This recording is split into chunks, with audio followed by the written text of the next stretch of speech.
Hello! It's Saturday.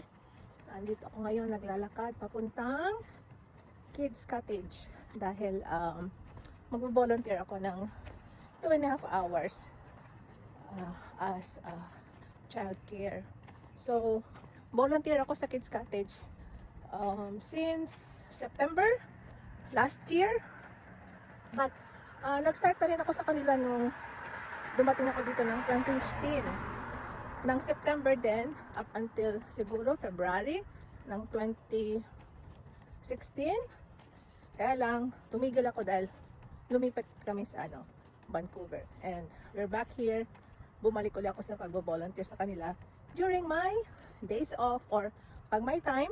So that's one way of giving my time to these kids na nangangailangan ng child care.